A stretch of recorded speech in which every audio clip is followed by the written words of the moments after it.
Welcome back to the channel. This is Ed. We're going to have an interesting discussion today. I'm happy I'm joined by my son, my oldest son, Trey. We'll introduce ourselves here in just a minute. But what we're basically going to do is we're going to both be talking about how we use the Supernote and how we use that to be a little bit more productive at work and how we organize things. And we're going to do that from two different perspectives. So obviously we do things in different fields. And I think it'll be interesting for maybe you all to hear about that. And we also, just as a side note, happen to be a righty and a lefty. So if you're interested in this and you're not sure how it's going to fit into your workflow and whether it really works for someone who is left-handed, maybe Trey can provide some insight into that. So anyway, we'll go ahead and get started. Trey, if you want to introduce yourself real quick, I'll do the same. Yeah. So yeah, I'm Trey, as was mentioned. Med's son. I'm an engineer, a design engineer specifically. So, in my work, I'm doing a lot of like 3D modeling, as well as a lot of like taking measurements and dimensions of things. So it's really important to like be able to have those things on the fly. So I'm always carrying like notebooks around with me or like sticky notes. I love using sticky notes. I've got them all over my monitors at work, things like that. So yeah, I used the Supernote for about like 3 or 4 weeks. And yeah, I got a lot out of it, to be honest. So yeah, it was really neat to use. It's a really cool tool. I like it a lot. And most of you know a little bit about me, but I've never really talked about my background too much. So just to give you the sense of where we come from different places, I started out with a long career in customer service and retail management operations, and then eventually transitioned into uh, academics. So now I teach, and I also run a center for teaching and learning. So my use case is different. I do use some of the same features that Trey may talk about, but I probably use them in a different way. And for me, I've been using the Supernote platform itself now for over 3 years. I've eliminated paper. I pretty much have no paper in my office, none on my desk. I've never been a fan of sticky notes, so it's funny to hear somebody say they are, and I know why you are. But for me, sticky notes, I would lose them. I'm like not that organized when it comes to keeping hold of them. Um, but paper tablets, that was always me. I had them everywhere, and I could never find exactly what I needed when I needed it. So the Supernote's been a huge time saver for me that way. I'd like to, Trey, let you kind of start off with how you used it for that 4 weeks. And just so everybody's aware, we're talking about the newest version of the Supernote, which is the A6 Nomad, and it's kind of the smaller 7.8-inch form factor. So Trey, if you want to talk about kind of like how you worked it into your flow a little bit and some of the things you used it for, that I think would be really helpful. My standard workflow that I do day to day, I'm carrying a notebook around with me all the time. So like during the time when I had the Supernote, that was pretty much replacing that along with my sticky notes, like for that entire time.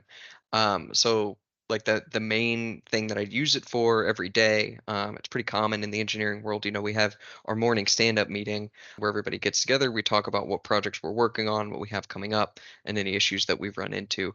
So it was great to be able to like pull that out and take notes on the fly for things like that. And then for more, work throughout the day, I would use it a lot for when we had like a new customer order come in. The place where I work, IMS Engineered Products, they make computer server racks.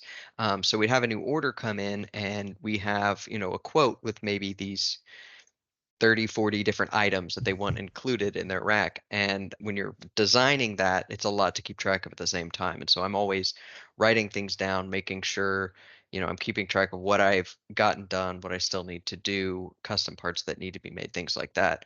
And so it was really good just for making little checklists for things like that, which is something that I would normally do in like Excel, for example.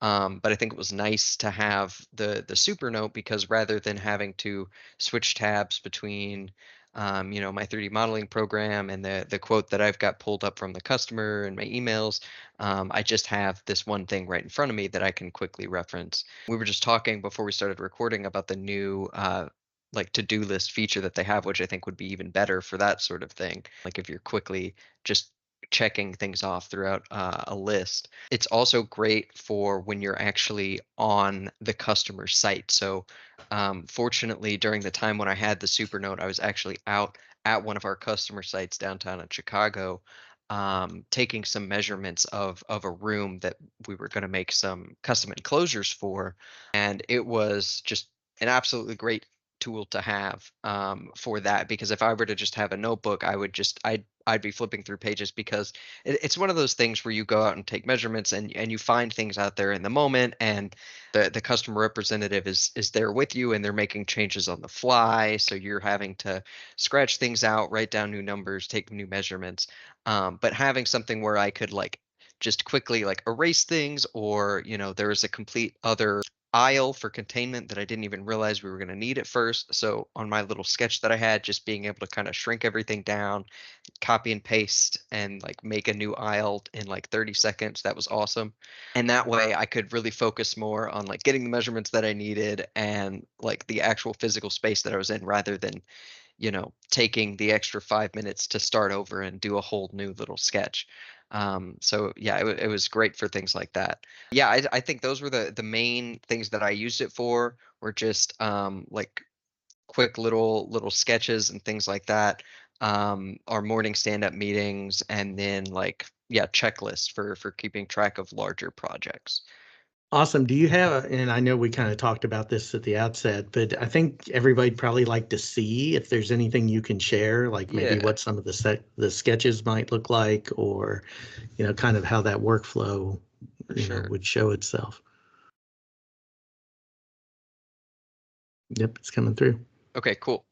Um, so yeah, this is just one example of, like I said, one of those quick little sketches that we did. So this is a mock-up that I did for a design for an arm-mounted monitor that would go onto the side of one of our racks. So you see those a lot in server rooms. You go in and they've got, monitor arms with like maybe a keyboard and mouse there as well. Where if you have, status monitors or things like that, for an entire room.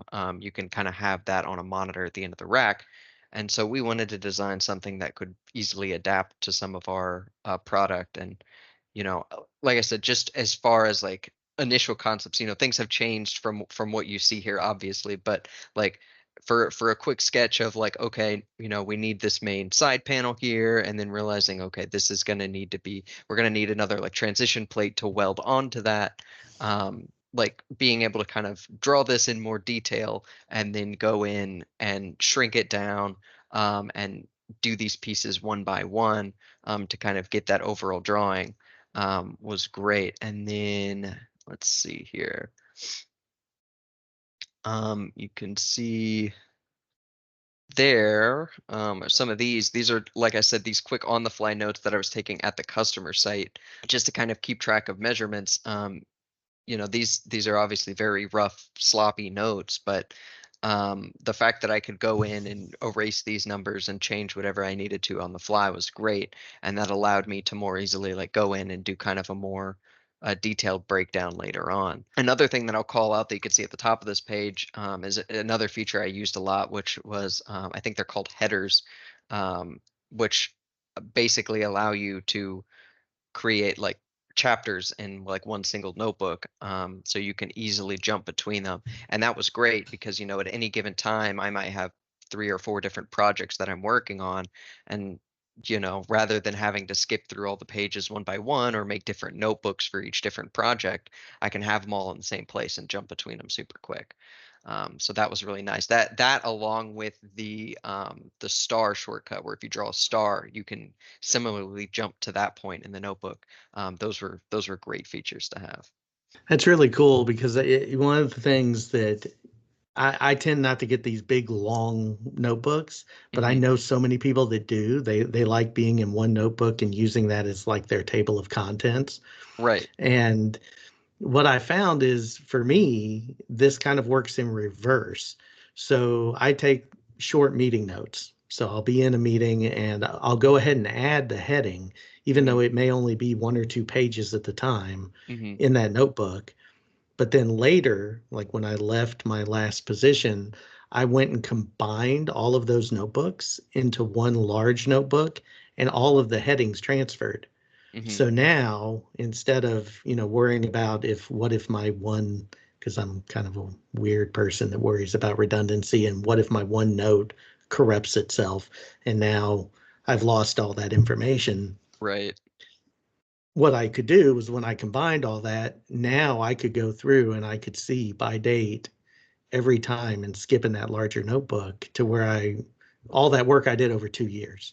It was really Yeah. weird. So I'm thinking, okay, now I see why people do it in one big notebook, but I'm still always worried that I'm going to lose that That's that meeting that I really needed on that day, yeah, that is true. because It's little bit less secure that way, but yeah, I just like being able to jump between things quick because it's the kind of work I do. I might be getting an email, and then all of a sudden I have another project that I need to work on for half an hour to put out a quick fire. So like I said, being able to jump between those things on the fly is really a great thing to have. But yeah, I guess you're right from a file safety perspective. If that notebook were to get corrupted, that's everything gone right there. So Yeah, and it's funny because I'm in the minority on that. I know that because they make these yeah, huge, really in-depth. One of the people that I watch a lot is Voya on My Deep Guide, and he has this hyperlinked planner that is so intricate and complex. And I mean, it's a beautiful thing. And he can go through, you do daily notes, weekly notes, all of these different components, but it's all in one big, huge PDF file. right. And I'm like, well, what happens if that PDF file, has an issue? What? Um, but I mean, again, that's one thing I think is really cool about this particular device. There are a lot of e-ink devices out there, and they're all really good. But this one is one of the few that you can use completely offline if you wanted to. You don't have to use a sync cloud service. You don't have to use any kind of email program. It has a basic calendar. When we get to it here in a little bit, it's got this new to-do function. It's got all of these things that can be used completely independent of the web if you wanted to, and you could basically turn it into a digital planner. So it's kind of neat that way, in that how they think about how you would use it versus how I might use it. Yeah. And they kind of try and look at all of these different possibilities and leave it as open as possible, to be able to do that. Um, Yeah, and just going off of that, I'll add that that offline functionality I think is really important for someone who's doing work like I do because if you are out somewhere else, like if I need to go out on our manufacturing floor to take some measurements, the internet connection's not great out there, or even worse, like when I was at that customer site. Um, if I needed to, well, I'm not able to access the 3D model that we would have of that enclosure system because it's all, stored on our internal servers. So, unless I take the time to set up a VPN and then connect to a hotspot on my phone and do all that stuff, I can't do any of that. So, if it required to be connected to the internet or to some central server, eh, it would make it a lot harder to use, something like this, some kind of like e-notebook. But the fact that it is all offline makes it that much easier to just use quickly and on the fly and take it out to other places. So yeah, it's a great feature. mhm. One thing I noticed, and I was going to ask you about this because I know you also can draw. I mean, I'm your dad, so I know I know kind of the inside baseball, that you know how to draw really well. And they have this new drawing app Hmm. on the Supernote. Um, but I noticed your sketches were on what I see a lot of engineers use that are friends of mine and stuff, the graph paper type. And Definitely. you had Yeah. mentioned all of the different paper styles and templates that they kind of come with. But Hmm. I'm kind of curious, was there something maybe you were missing when you were sketching? Like, the notebooks are set up differently and they don't have as many like sketching tools and all of that that the Sure. Atelier might have, that might be useful for you. So I'm just curious, if they had that templating available, would that be the better platform, do you think? Or do you think the notebook is?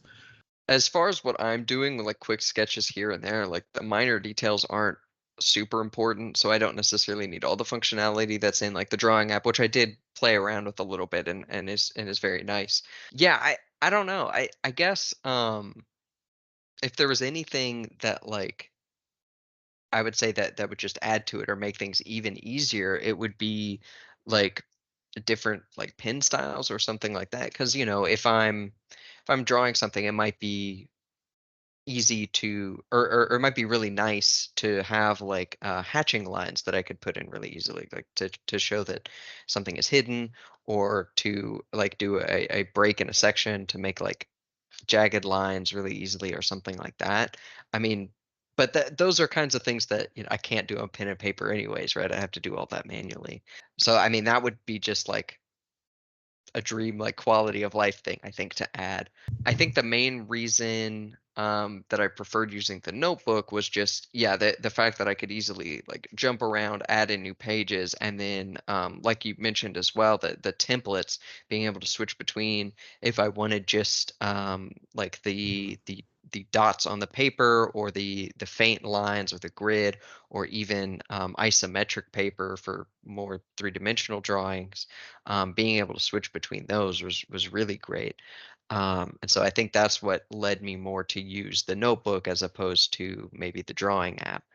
From a perspective of just like sitting down and doing a quick 2-minute sketch to kind of get something out of your head and onto paper, um, it's got pretty much all you need. I mean, it's tough when you're working with basically a two color system, right? Like it's black and white, so it's not like you can have other colors or label things that way. And there are the shades of gray that it has, which I did make use of a little bit. Um, but I mean, that's one thing that I do like to use if I am on pen and paper, is to have different colors to like highlight things and call them out. Which you can do to an extent, like I said, with the different gray shading, and there's a highlighter tool and those kinds of things. I think there is a loss, especially at one point, Supernote came out with like multiple highlighter colors, which would not show on the device, but when you exported, you would be able to see all of those different Oh, really? colors. Yeah. And they almost immediately pulled it Hmm. because the majority of the community wanted just yellow. Now, I wonder if that's going to change over time Mhm. with especially the introduction of this new drawing app. And one thing, Kit, someone that I've worked with quite a bit, he draws some beautiful stuff. And the drawing app supposedly can blend layers, which I can see being really useful for someone who's drawing, kind of that base sketch and then up and up. Yeah. Um, I can't do any of that. I'm not an artist. So for me, it's kind of like, oh yeah, that sounds great. You go ahead and do that. But I can see where they're kind of going, but to your point, they also are being really true to the fact that this is supposed to be a paper replacement in a lot of ways. And I don't think they're trying to overdo it Mhm. and say, okay, we can do everything, but hopefully they'll evolve over time. One thing that you had mentioned earlier was kind of the ability to quick select and erase Yes. when you were going through. And I was just wondering, if you could talk a little bit about how that was really beneficial. Well, yeah, that was great because, like I said, we're constantly seeing, quick changes on the fly with projects that we have. I just this week we had a project where they had tubing that they wanted to add onto their cabinet, and they wanted it 4 inches and then 3.5 and then back to four. But they were going back and forth like on the hour, right? And we have stuff like that come up all the time. If I'm taking notes on something like that, if it's on pen and paper, or even if I'm using pencil, I'm constantly having to correct things. And so being able to very quickly go in and just circle something to erase it, and delete it quickly, or change a couple numbers around, and the fact that I could just um, delete an entire section of the drawing without having to redo all of it was great. As far as like the quick select as well, was awesome because I'm one of those people that like I will start writing something or start drawing something without thinking about how much room I have left at the edge of the paper, and then I start kind of like, wrapping around and it looks all gross. And so that's not even an issue here, because if that happens, I can just, select it and move things around and make it all fit, which I found myself doing all the time. Um, so yeah, those quick select tools, those were awesome for me. Did you find that you were using the finger gestures? So of course the slider on the side allows you to use a gesture there, and then on the screen, Hmm. I use that as a righty all the time because it's really easy to remember that if it's on the screen, it's selecting. If it's on the slider, Yeah. it's the other way. Did you do that, or were you going to the menu more? I found myself more going to the menu just because like I tried the quick gestures a couple of times, but I found that I just preferred the menu most of the time because I was messing it up a lot. I think it's one of those things where if I were going to be using this more long term, it might be something that I kind of commit to memory and just get into the workflow of. But it was something where like I would mess it up enough times, or do the wrong thing that it just didn't stick for me. So I did find myself going over to the toolbar, which wasn't a problem. I mean, even being left-handed, right? The fact that you can put it on either side. I actually found that I liked it more still on the right-hand side, actually, because I put it over on the left-hand side, and I'm somebody who holds I hold my pen like pretty close to the tip. So my hand would hit those buttons sometimes and hit things. So unless I had it constantly hiding the toolbar, I would switch tools sometimes. So I still kept it on the right hand side and just used that. But honestly, it wasn't too bad to just go over there and click it. Yeah, and you're right about the lasso tool until you get used to it, and because sometimes it reads the shadow, and Hmm. so it thinks your hand's in a different spot, and it leaves that selector, and I'll end up circling the same thing twice or Hmm. a third time occasionally, Yep. and then it's like, oh, why didn't I just press the button because that would have been easier. But once you really get used to the way that works, it can be very quick. And like you said, if you were going to do it long term, you may find that function, a little bit better. Like anything else with a gesture, everybody moves differently, and Hmm. they're trying to kind of conform it to the best they can. One thing, and some of the same things you use it for, I use it for, and some of the same things that you've mentioned are very similar. Of course, I'm not going to be one that's going to be drawing and making schematics that much. Although I was talking earlier about when we were redesigning a space at work for collaboration with faculty, that I took my Supernote in there and it was nothing but a blank room.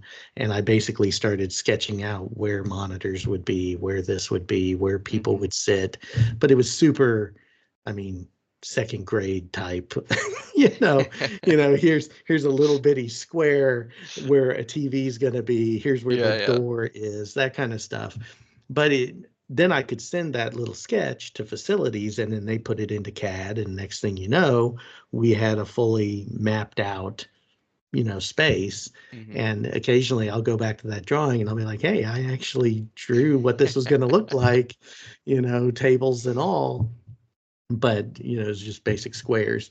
But I take a lot of notes, so for me, and I kind of outlined my process a little bit earlier, as far as I do that in individual files, which I'm not sure is the right way to go, because then I end up with a lot of files over time. But at the same time, I can search by date really easy. Also, with the way the calendar app works, it pulls notes in by creation date.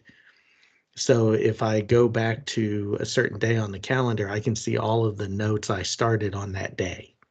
Oh So it's yeah. kind of a cool thing to be able to go back. And since I sync it with my Google Calendar, I can see, okay, I had all of these meetings on this day. Oh, there's click on notes, pop up, and you see the notes for that day. Yeah. So it's a neat way for me, and the way my brain kind of sorts information to be able to process it. And of course, I date things, and I put the date on everything, and I also do the 01 dash, and my file management is very old school Mm, in some ways, but it makes it easier for me to go back and be able to find that information and kind of rank things. Kind of my version of the sticky note is I use this to capture like really quick ideas. So I know that I don't have to name a note or anything else. I can just hit new note and I can start writing. And then later I go back and I do the cleanup. right. So the nice thing about the Nomad is it's small. It's also, in my opinion, the downside of the Nomad in some ways is that it's small, Hmm. because depending on what you're trying to do, it's hard sometimes to have enough real estate to really look at a PDF or really look at something that's, you know, especially if you get up in years, you have a little bit of trouble reading that smaller text on that smaller screen, Right. and it's not as easy to do. The nice thing is it does have the landscape and the G sensor, so you can turn it and then you get quite a bit more real estate back. I also use, and we're talking a little bit more generally about the Supernote platform at this point, but I do use the Supernote to grade, and I grade a lot with it because I find that I can get away from my screens, I can get away from my distractions. I can sit on the couch, I can sit at the desk with everything else behind me, and I can just go through and really take the time to focus on the words, add in comments, mark up pages, and then later go back and send that back to students and let them see it. And then I use it for mind mapping and flowcharts too.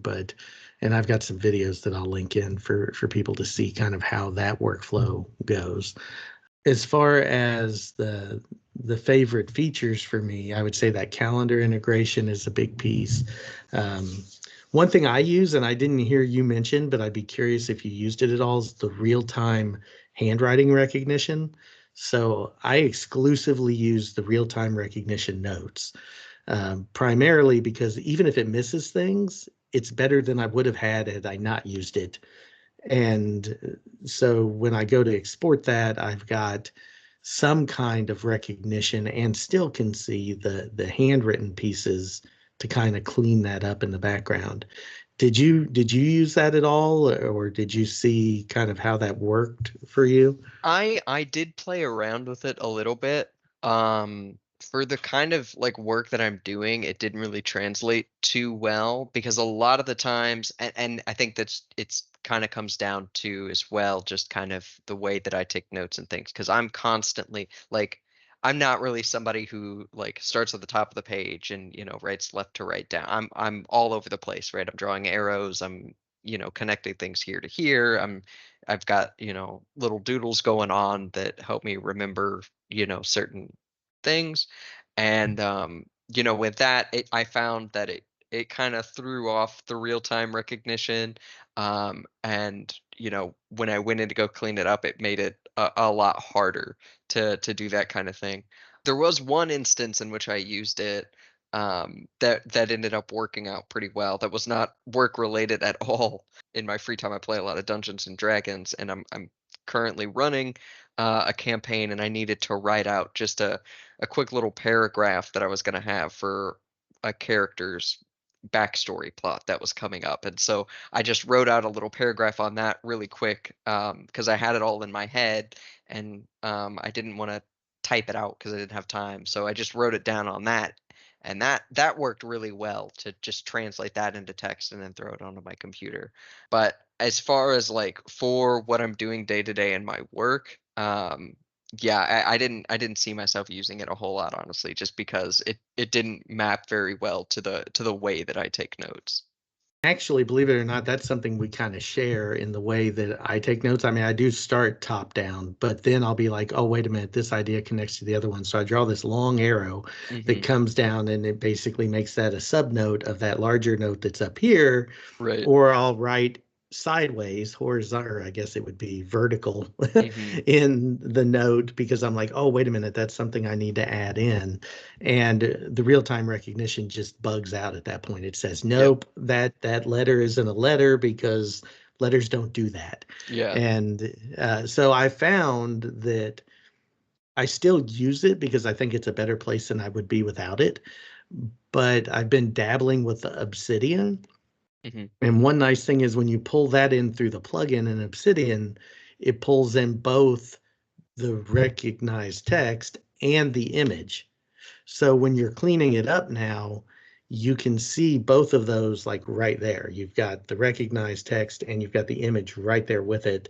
And you can kind of clean that up Hmm. a little bit more quickly than you would if you exported them as separate files and then kind of had to have multiple windows or something up. Right. Um, so it's kind of one of those things. The nice thing about it is that it's on the device. So again, it goes back to that idea of you don't have to be connected. Some of the other platforms do all of the recognition in the cloud. Hmm. This one, they download it to the device. If you don't want to, I mean, you have to set it up, I think, the first time. So you have to connect to Wi-Fi and then through the software update. But after that, if you don't want to connect ever again, you don't have to. And I Right. think that's kind of cool for people who maybe do take really neat linear notes.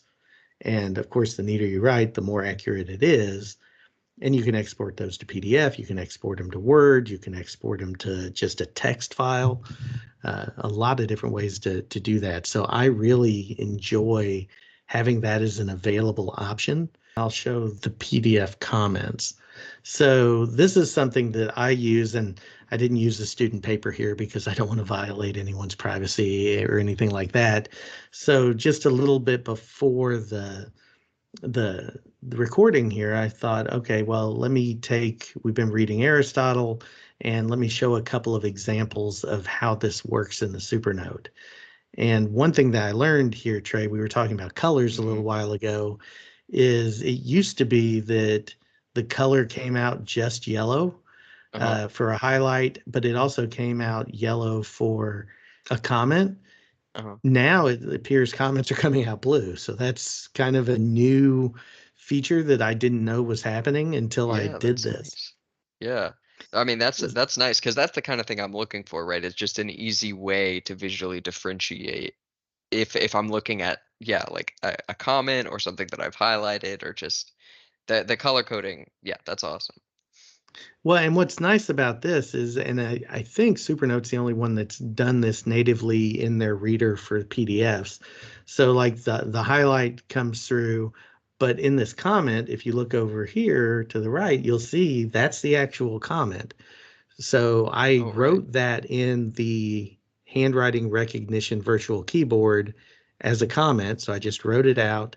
It translated it over to written text, and then it embedded it in that PDF. So now, as Oh, long as I'm opening the PDF in a PDF reader, I see that comment, yeah, that's really which, cool. you don't have to have anything but Adobe Reader to be able to do that. I mean, I've got Acrobat here, but you can have just the reader and you're able to see the same thing. Right.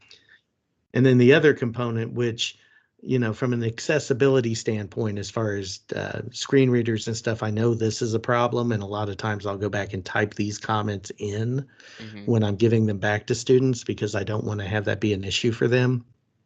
But for me in the moment, being able to write in the margins and say, remember to cite your sources, and it's right Uh-huh. by the copyright, I can do that and I can provide them kind of that both thing. So they get the typed comment that says it, but then they can also see it. And you can choose to have this be black, blue, or red. I Oh. don't believe in red pen. I just I think that's an immediate trigger, and maybe it's from my days as a student. Just comes off as So too I aggressive. always Yeah. so I always go with blue, There you just go. because it sets it apart, but it doesn't, kind of have that, for lack of a better term, red flag of, Hmm. this is awful, you did this wrong, because it Yeah, may yeah. not be a bad comment. It may be, hey, this is a really good point, and I just happened to write it. And if I wrote it and it's red, people are automatically going to associate that with this is bad.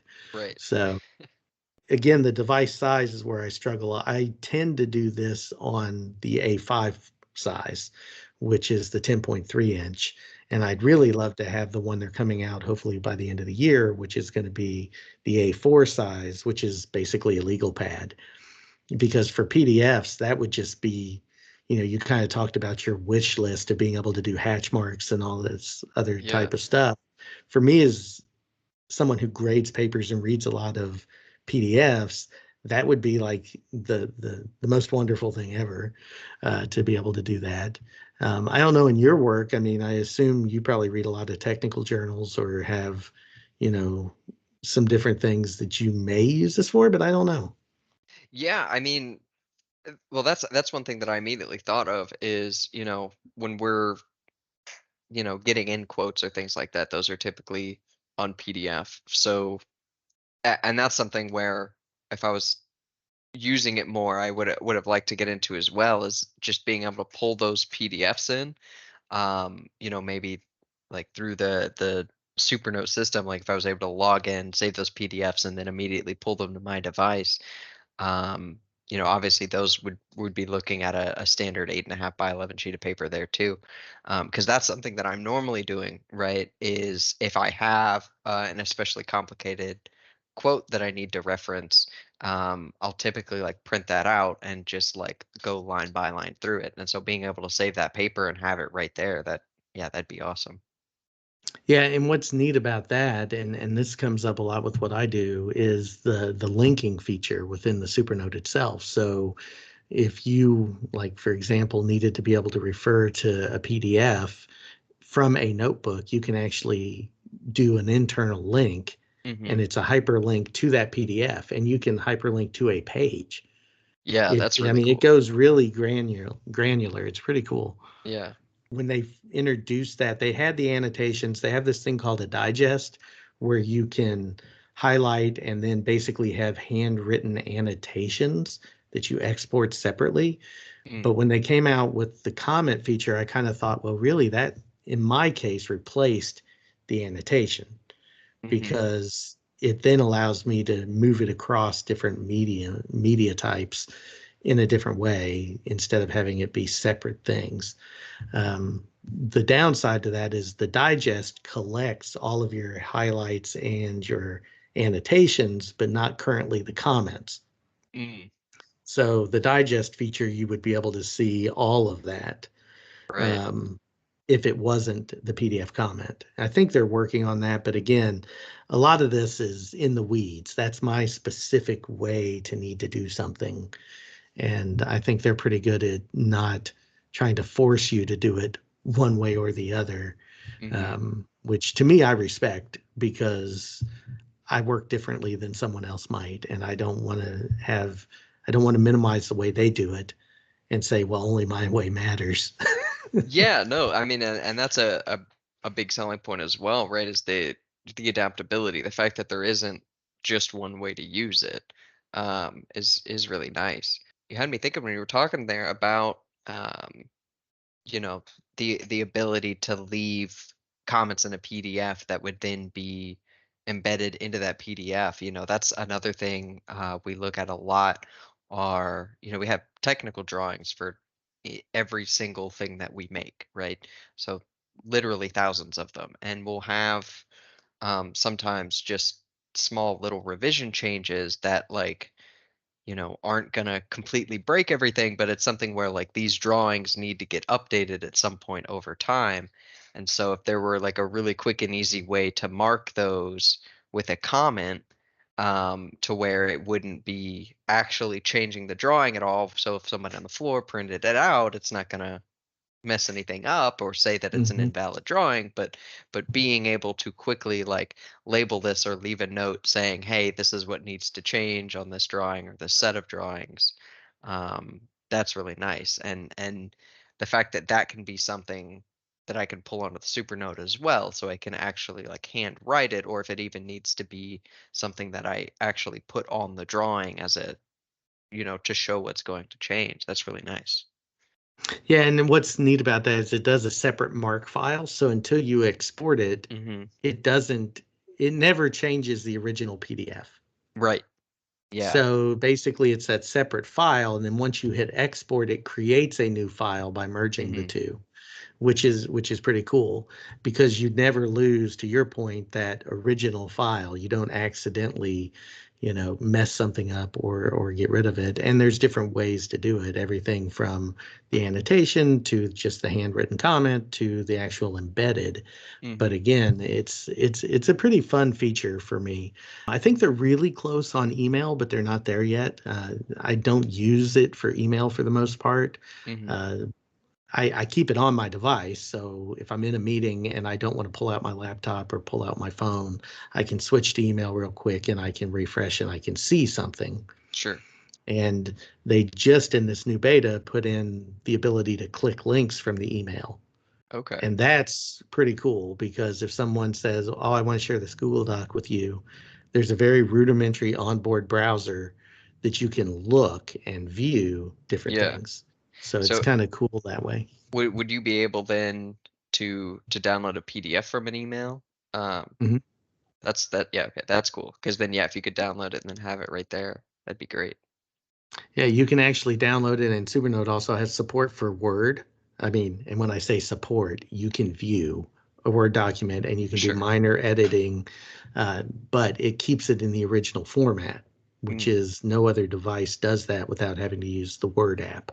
Hmm. This one, you can actually make some changes Oh uh, wow. to that document if you need to, like lining. You can do strike through and it'll actually delete the text, adding comments, things of that nature. So Mm. but again, it's not super usable depending on the size of the device. Yeah. But if you just want to look at that document really quickly, and especially if you're editing and like striking information, you can do that, save it, and then send it right back. And you can send attachments from the Supernote. So once you Oh, set up your email integration, you can actually just send your documents from there.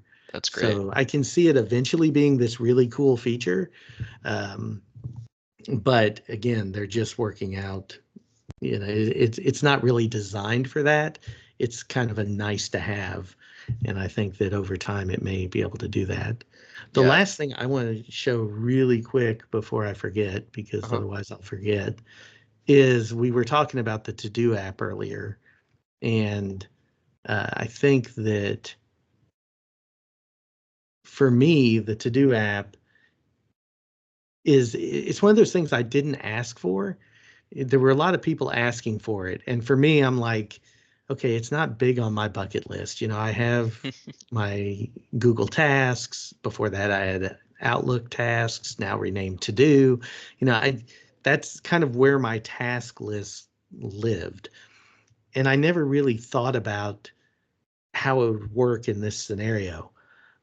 And this is a beta, so this isn't something you're going to see. And I just did a video on the beta, so I'll roll that out or I'll put that in the description. But what's really cool about this is I ended up using it the last couple of days this week, Hmm. and I found out that I loved it. And I didn't love it because it integrated with Google, because it doesn't. I didn't love it because it integrated with anything but the device itself. But it was so easy to use. And I'm thinking about the person who may be trying to use this as just a paper planner replacement, or who doesn't want to take the time to go back to the notebook, go to Google, open up Google, and type in all these new to dos, because it does a couple of different things. One is, and this is a new version of the app. So on the left, you actually see a live screen of the Supernote. And I don't know if you ever used the screen mirroring, but it uses I have just the not. Wi-Fi. Uh-huh. So it doesn't actually go out to the net. It just goes point to point. You Oh, just I see. type in, and you'll see up here, you type in the IP address of the device, Right. and now Yeah, you it's no can local go network. through That's neat. everything. And if you hold the pin close, you actually have a little Oh, there it highlighter tool. is. Yeah. So it's just kind of a neat thing. But what's really interesting here is you'll see that they're working to make these apps be identical. So everything you see on the left here is on the desktop app as well, in the same order. Hmm. So it's pretty cool. Yeah. Uh, And one thing that's really interesting to me, and they don't have this on the mobile app yet, but I think they're working on it. But you'll see on both sides, there's a little notebook here. And Hmm. what that is that will actually take you to the note that this task was created from.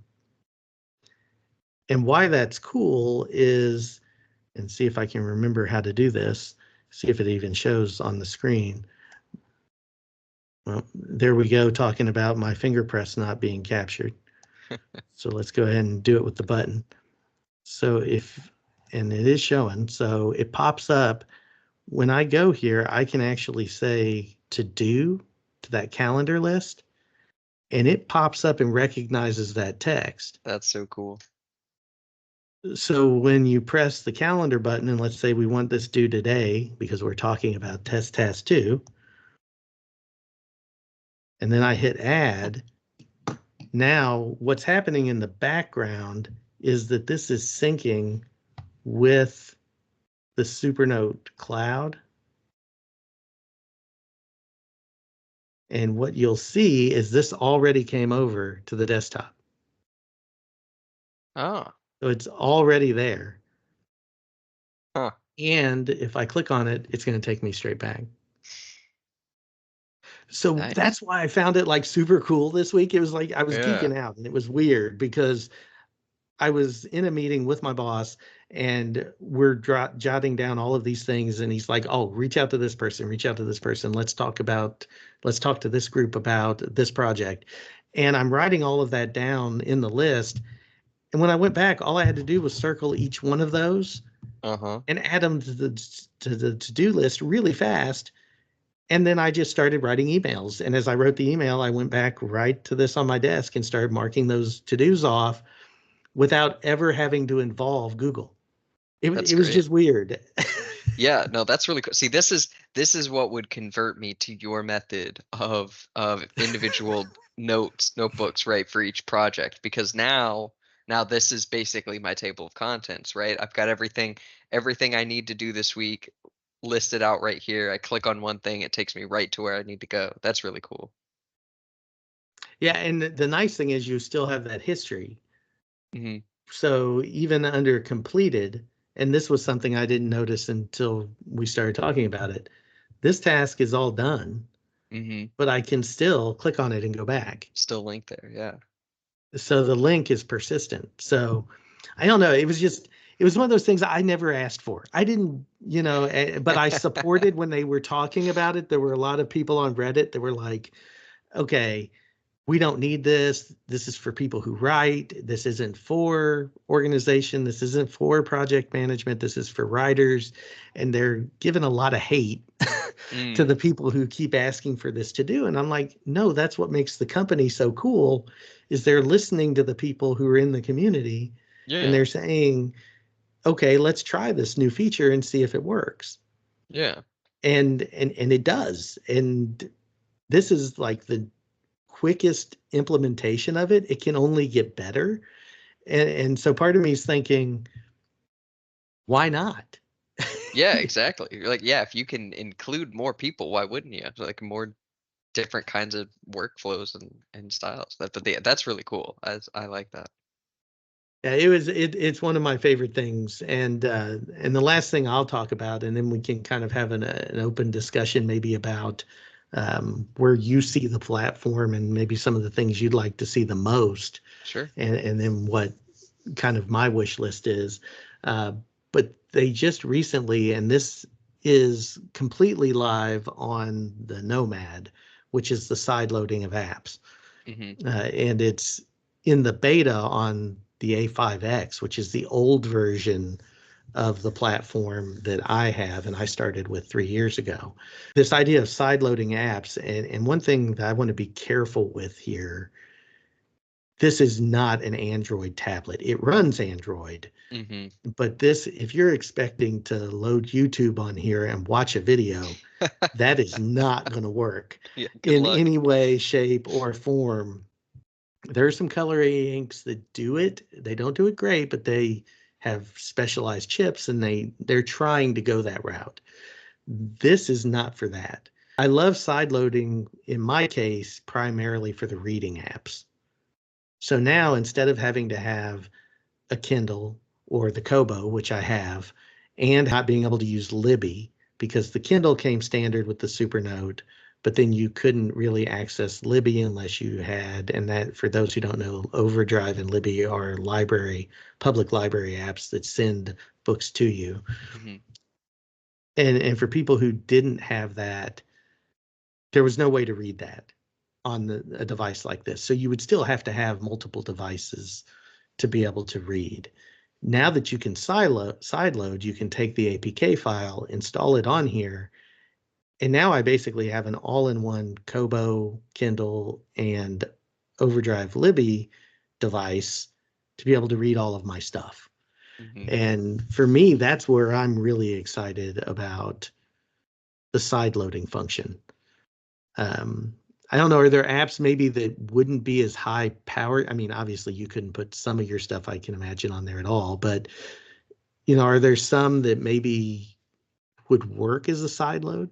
Well, I mean, the first thing that the first thing that comes to mind, honestly, is the to-do list app that I use. But obviously, they've got that covered now. So, I, as far as like productivity and things like that, it's pretty much all just a standard to-do list. I do like e-readers and things like that, but you say it like functions with like an Amazon e-reader app, like you can Oh, sideload that in already.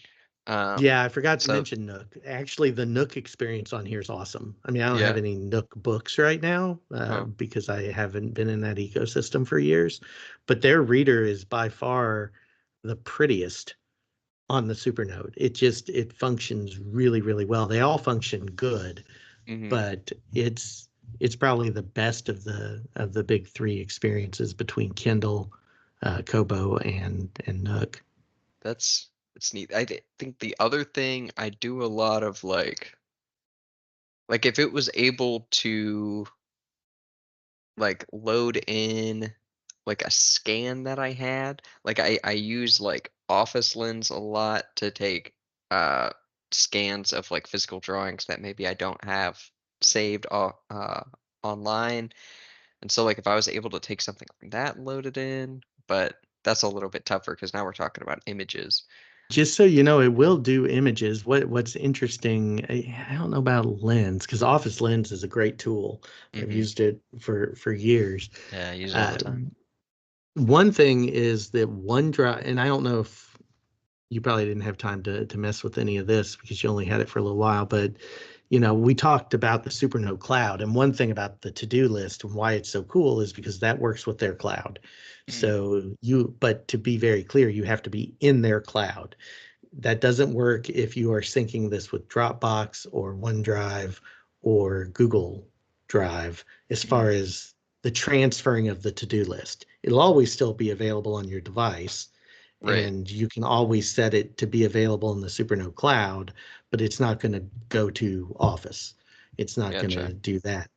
But if Lens, and if that's backing up to OneDrive, there is a real quick drop and drag where you could pull these files in through Windows Explorer or something in. It's not quite as seamless, Right. um, Yeah. but I don't know. That's where the side loading thing's like really cool to me. But I don't want it to be like the rabbit hole that everybody's like, oh well, I want every app I have on my phone on this. Well, then you're going to destroy the device because it's not Yeah. built for that. But at the same time, if it makes sense to you, and if it's something that you use and can use effectively on this type of technology, it opens a lot of doors. And the fact that Supernote has recognized that and allows you to sideload them, and they're very clear that they're not going to support it as far as Hmm. the third-party apps because it's kind of at your own risk. So you just have to make sure you're going to the right site. But Yeah. they're allowing you to go into that developer mode now with just a press button instead of having to hack the device. Hmm. It's pretty cool. Yeah, it is cool that all of that is built in, and I mean, it allows for a lot of open source development as well. If somebody wanted to go in and if they, for whatever reason, they don't like the to-do list app and they wanted to make their own, right, for the Supernote, you could go in and do that, right? Like, making your own APK isn't insurmountable. It's not too difficult of a thing to do. So I like anything that's, open source like that, where they're not closing off their own technology and allowing other people to kind of do their own thing, because that just, I mean, that allows for more ideas and for more people to make it work for whatever they do. It's interesting that you said that because actually the Supernote as a platform started as a Linux device, Oh, really? and they're on the roadmap for both this device and all the future devices is to have a Linux OS boot system. So Hmm. it's a dual boot. You can boot into Android or you can boot into Linux, and they're actively developing for Linux this to-do app and everything that you saw, Yeah, so that if someone really wanted to go that route, and I've not used Linux. I know a lot of friends that do, and they love it because it's so customizable, definitely. uh, and it's open source. I mean, it's a great platform from everything I've heard. I just haven't gone down that trail. I like things that other people spend a lot of time designing. Uh, but kind of the wish list piece for me. I think I've covered most of mine. Um, but one thing I want to say real quick, and then if there are other wish list items you have, I love the fact that they're supporting the 3-year-old technology and this brand new thing. Hmm. So the fact that the side loading, even though the original Supernote, or not the original, but the X series Supernote that I have is running Android 8.1. So it's running a very old version of Android. The new version is 11 that is on this platform, and I think we're on 14 on the phones at this point. The fact that they are now allowing side loading that is backwards compatible from their newest device to a 3-year-old unit, Yeah. and that all of the same functionality from the to-do list to the calendar integrations to the backup integrations to the lasso tools, with the exception of the dual slider functionality or the hardware changes, Hmm. software wise, they're the exact same device, only on an older operating system. Yeah, that's really nice. Yeah, you don't see that a lot. A lot of going back and supporting, uh, you know, older systems like that. That's cool. Yeah, and moving forward, they're going to have everything be modular, which the Nomad, and again, anyone can look in the description, but you can replace the motherboard, you can replace all of the components inside of it. So if something breaks, you don't have to buy a new device. And for those of us of a certain age, we remember when all computers were that way, laptops included, to where the So, battery, you just pressed a button and you pulled it off and you put a new battery in or yeah. on. It was on the outside of the device. And I can't even remember when it happened, but I'm sure it was probably Apple or Samsung or somebody decided, nope, Yeah. everything's going to be contained in this unit, and we are the ones who are going to have to repair it. Um, so it's kind Yeah, of a with laptops refreshing especially. difference. Yeah, that's neat. Yeah, the fact that everything on there is easily accessible and replaceable, and then I don't know, who knows? You put enough motherboard in there, maybe somebody will figure out how to get YouTube to run. Yeah, we'll see. Um, so this has been great. What is, like, if you did have a wish list of this, and I know that you and I have talked about the price of it, and it is steep. I mean, it's not. I think that depending on how much you use it and whether or not, like for me, my original device, I didn't have to buy anything else. And for 3 years, that's kept me not using paper and all of that. So for me, the purchase made sense Hmm. for the time and to be able to use it the way I do.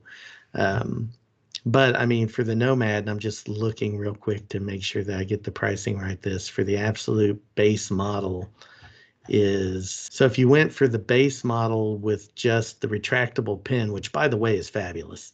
I Mm-hmm. have the more expensive pins and I love them. Uh, but this little retractable ceramic nib pin, I pick it up more now than I do the fancy heart of metal Yeah, pin that's got the same nib, just because it's so lightweight and easy to use. I was a big fan of Uh, the pen. That's yeah, that was very it's nice. crazy. Yeah. I was, it was one of those things I wasn't looking for and I didn't, know that I wanted until I had it. And it's like, wow. Mm-hmm. But if you look at, you get that, you get a, let's say the cheapest folio, which is the canvas folio, you're looking all in at $407 before Mm-hmm. tax, US. So if anyone's watching this across the pond, obviously there are other taxes that get included and you have to go through a different store. But right now, um, you can get this for 407 US dollars out the door. Um, that can be expensive. But when you think about it compared to some other tools, maybe it's not in the long run. But so that's really up for the individuals out there to kind of assess. But it's definitely not as expensive as some of the other players. Some of the others at this size can go upwards of 699. Mm-hmm. But some of those include color, they include full on Android. But do you need that? And I guess that's kind of the question that we've kind of been dancing around all day is what do you need Right. it to do? Right. So so let's end it real quick. I want to know what you need it to do. What would be the thing that would tell you or that you would advise to an engineer, um, a design engineer specifically, because I know you Mm-hmm. can't advise all engineers, but someone who does similar work to what you do, what Mm-hmm. would be the thing that you would say, this device is worth your money?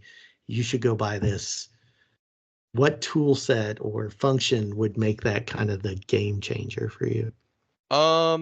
I think I mean, like I said, I'm a big fan of all the like quick links, right? Whether we talked about like the hyperlinks, the headings, and the little star gestures. I think if it had like more of those, I would love if I could set up like custom like little gestures, like I said, like the star thing. I was using that all the time to mark things as important. If I could do that to make like a bullet point list or even rather than using I saw like the selection tool, right? That's how I would be using the new to-do list feature. If I could set up a gesture, right, where I drew, I don't know, maybe a box is too simple, but if I drew, something and it marked that as a checklist item immediately, that would be amazing. Or if I could have multiple things like that little star, where if I have maybe four different shapes that I can use to help organize things and say this, this goes in this bucket, this goes with this, that kind of thing. That would be really cool. I think the other thing that would be really neat to see is like almost like a zoom feature, like being able to zoom in on a drawing. And I know that there's already scaling to an extent, right? You can select things and scale them up or down. But if I were able to on the fly, like be able to put in like really small details, just by either like zooming in or having like a magnifying tool or something like that. Um, that would be really cool. On the whole, it's a really good device. I think like you mentioned, the $400 price point can be a little steep. It's kind of one of those things that I think if it interests you, and you are really willing to go all in on it, right? You have to be willing to say like, okay, I'm gonna rebuild my workflow around this thing, and you'll probably be better off for it, to be honest. But um, I think if you're willing to put in the work up front to do that, um, and then yeah, that and that price point is something that you can work with, and then yeah, it's probably worth it for you. Yeah, and I think that you raise an excellent point because I think the idea is for me this fit in like perfectly Hmm. because it did all of the things that 3 years ago half of these functions weren't even there.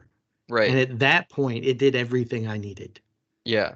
And so for me, everything since that initial purchase when I bought the A5X 3 years ago is just additional functions that have made me more productive.